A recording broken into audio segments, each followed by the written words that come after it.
Hello, fans, and welcome again to another episode of High and Tight. I'm John Nolan, the PBR Virginia DC content manager and the Northern Virginia scouting director, coming to you from Northern Virginia. With me today, as always, is Jason Burton, the PBR Virginia DC scouting director. He's joining us from outside the Richmond area. Jason, question here, real quick for you. This came up as we were packing the car in the rain on Sunday. What percentage of your garage is occupied with baseball gear versus actual things your family uses like cars and toys and whatnot? Mm, Probably like a 3 to 1, baseball stuff to family stuff.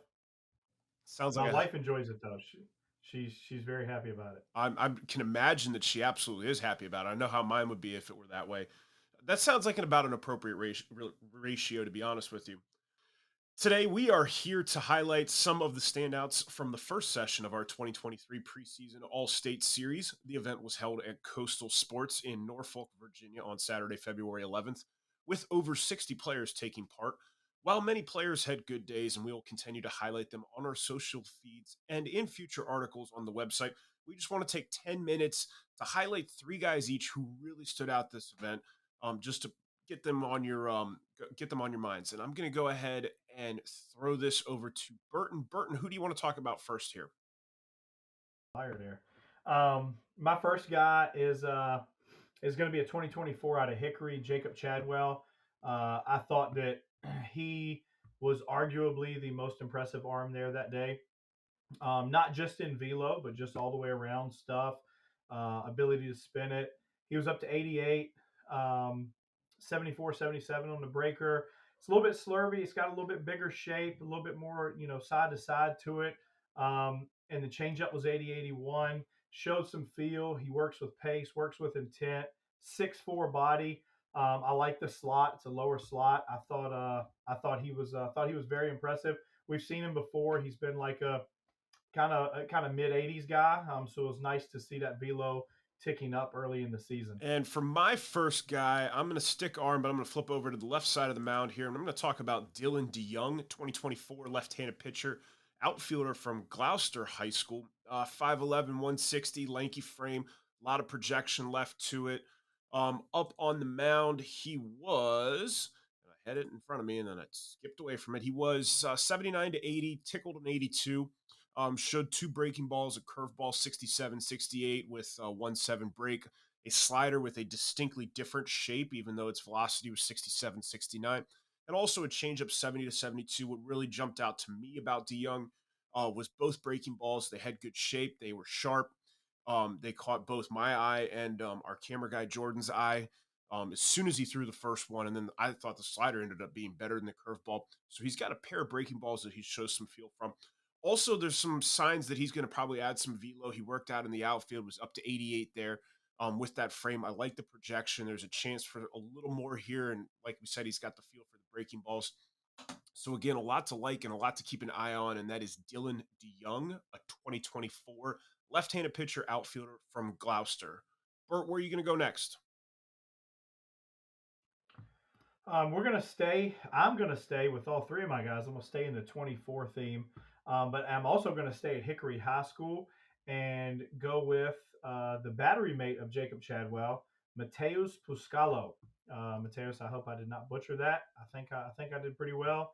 Um, but I think more so than anything, just watching Mateus receive and block behind the plate. I thought he did a really nice job working with some different arms that he's never caught. Um, again, it's early in the season, so command for secondary hasn't really been established for some of the guys, especially some younger arms. I thought he did a really nice job, blocking, keeping everything right at him. He would work on his recovering. You could tell he kind of takes some pride in his craft behind the plate. It's a fairly quick exchange. I would say average to slightly above average arm strength. Attacks contact out front at the plate. I think it's a contact bat with some doubles power in there, but solid athlete. Um, and I think he should be a really nice piece for Hickory this year. And that is 24 Mateus Puscalo. I think the staying with the 24s is a good idea. That being said, I'm going to jump to the 25 class.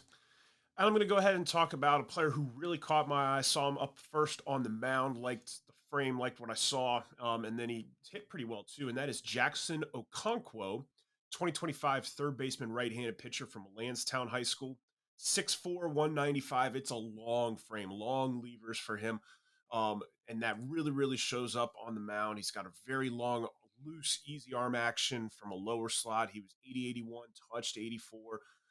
Showed some shape on his breaking ball, feel for his changeup. So I like that on the mound. There's definitely some upsize. It's a very easy effort, chance to add some velocity.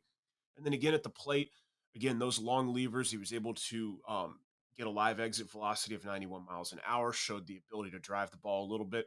As he continues to add strength to his athletic frame, there's a chance that all of those numbers are going to go up. So it's going to be really interesting to keep an eye on him as he goes, and really like the job that he did on Saturday. And again, that is Jackson Okonkwo, a third baseman, right-handed pitcher in the 2025 class from Lansdowne High School. Bert, your third guy? My third guy, we always talk about. I know we talked a few weeks ago, I think after RVAID, about seeing the progression of kids physically and ability and all of those things. And I think this is just another kind of credit to that, what we talked about. And that's 24 Michael Urbaniak from Greenbrier Christian. We've seen Mikey, uh, 4, 5, 6 times now over the past few years. I think one of the first times was at a Braves Scout Day. At War Memorial, 3 years ago, Nolan, at like a last chance event right after the afternoon. Um, he has gone from, being 15, 14, 15 years old and looking like he was 10, to really adding some good strength to the frame, really strong back, shoulders. The frame has cleaned up. It's lean strength. It's present. Um, and it's a left-handed hitting catcher that can throw a little bit. Uh, really good direction on his throws. It's a high, quick, short exchange. He was 79. I think it was the top catcher velo for the day. I want to say he had the top pop time from the day as well, as far as that top number. Um, he can bang it a little bit from the left side. He has come a long ways in the last, 16, 18, 24 months. I was really impressed with Mikey, and I know that, talking to some people surrounding him, he works really hard at it, and it is showing. All right. And for my third and final guy, I'm going to stick in the 25 class, and I'm going to talk about a corner infielder. Lists himself as a third baseman, second baseman, and that's Western Branch 2025 Logan Adams. 5'11, 185. He's got some broad shoulders. Just definitely been in the weight room. There's good strength on him, but there's still a little bit of projection left to him. Right-handed hitter. It's a short, quick swing. He's violent. He had one of the top exit velocities on the day, 100 miles an hour on his live exit. Also had the top distance, generates some natural loft and carry in his swings. So there's already present power. There's a chance that will continue to grow as he continues to get stronger. Athletically, just under 4 on his home to first, his 30-yard dash time. So he's not a burner, but he's not slow either. Some decent arm strength across the infield at 82. So definitely some good things to like. The bat is definitely the highlight for Logan Adams. Thought he hit it really well. Going to be an interesting piece for Western Branch and interesting to watch and see where he lands. And again, that's Logan Adams, a 2025 third baseman from Western Branch High School. Burton, any final thoughts on Saturday at PAS? I concur on the Logan Adams.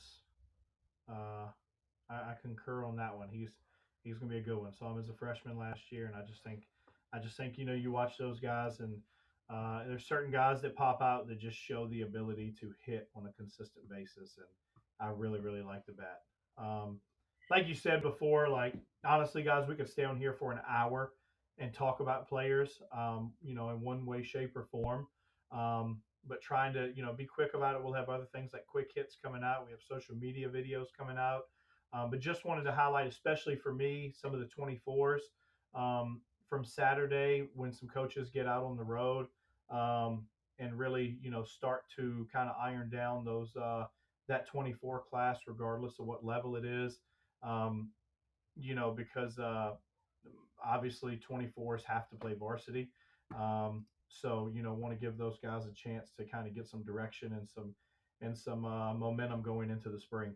Awesome. All right, that's going to do it for us here on this recap of the preseason All State from Virginia Beach. Look for a upcoming podcast. We're going to break down our Northern Virginia event from Fredericksburg from Sunday the 12th, as well as quick hits covering both events. We've been running superlatives recently as well, so make sure you check in for that. And then obviously we will have coverage of the final preseason All State event coming to you from Richmond on Saturday, February 18th. That event's looking like a monster. Well over 100 players signed up for it right now. So that's going to be it for us today. And we look forward to seeing you at the next one.